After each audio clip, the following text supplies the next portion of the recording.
സ്വാതന്ത്ര്യ സമരത്തിൻ്റെ മധുരം നുകരുന്ന പുതുതലമുറ അതിൻ്റെ പിന്നിൽ പ്രവർത്തിച്ച ആളുകളെയും അവരുടെ പ്രവർത്തനങ്ങളെയും കുറിച്ച് കൂടുതൽ അറിയേണ്ടത് നമ്മുടെ അത്യാവശ്യമാണ്. ചരിത്രം മനുഷ്യനെ മുന്നോട്ട് കൊണ്ടുപോകും. അതുകൊണ്ട് തന്നെ ചരിത്രത്തെ മനസ്സിരുത്തി പഠിക്കുക. ഇന്ന് ഇവിടെ ബംഗാൾ വിഭജനത്തെക്കുറിച്ചാണ് ചോദ്യങ്ങൾ തരുന്നത്. ബംഗാൾ വിഭജനത്തെക്കുറിച്ചുള്ള 5 ചോദ്യങ്ങളാണ് നിങ്ങൾക്ക് തരുന്നത്.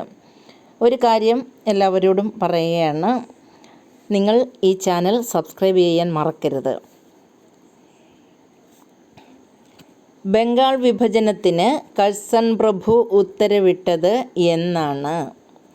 1905 ജൂലൈ 20 ബംഗാൾ വിഭജനത്തിന് കഴ്സൺ പ്രഭു ഉത്തരവിട്ടത്. അപ്പോൾ ബംഗാൾ വിഭജനത്തിന് ഉത്തരവിട്ടത് ആരാണ് എന്ന് ചോദിച്ചാൽ കഴ്സൺ പ്രഭു എന്നും എഴുതും. അത് എന്നാണ് എന്ന് ചോദിച്ചാൽ 1905.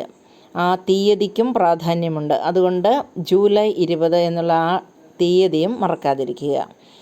ഇനി ബംഗാൾ വിഭജനം നിലവിൽ വന്നത് എന്ന്? ആദ്യം ഉത്തരവിട്ടതാണ് ചോദ്യം. 1905 ജൂലൈ 20. ബംഗാൾ വിഭജനം നിലവിൽ വന്നതാണെങ്കിലോ ഇതേ 1905 ഒക്ടോബർ 16. അപ്പോൾ അത്രയും വ്യത്യാസമുണ്ട്. അതുകൊണ്ടാണ് ആ ഡേറ്റും കൂടി ഓർക്കണം എന്ന് പറയുന്നത്. ഇനി ബംഗാൾ വിഭജന സമയത്തെ ഇന്ത്യൻ നാഷണൽ കോൺഗ്രസിൻ്റെ പ്രസിഡന്റ് ആര്? ബംഗാൾ വിഭജന സമയത്ത് ഇന്ത്യൻ നാഷണൽ കോൺഗ്രസിൻ്റെ പ്രസിഡന്റ് ഗോപാലകൃഷ്ണ ഗോഖലെ ആയിരുന്നു. വന്ദേ മാതരത്തിൻ്റെ രചയിതാവ് ആരാണ്? വന്ദേ മാതരത്തിൻ്റെ രചയിതാവ് ബങ്കിം ചന്ദ്ര ചാറ്റർജി ആണ്. ബംഗാൾ വിഭജനം റദ്ദാക്കിയ വർഷം എന്നാണ്?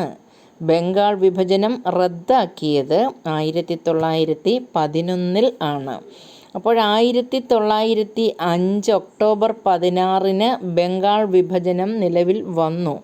പക്ഷേ അത് 1911 ആയപ്പോഴേക്കും 6 വർഷം കഴിഞ്ഞപ്പോഴേക്കും ആ വിഭജനം റദ്ദാക്കി. അപ്പോൾ ബംഗാൾ വിഭജനത്തെക്കുറിച്ചുള്ള പ്രധാന കാര്യങ്ങൾ ഇത്രയുമാണ്. ഇത് ശ്രദ്ധിച്ച് എല്ലാവരും പഠിക്കുക.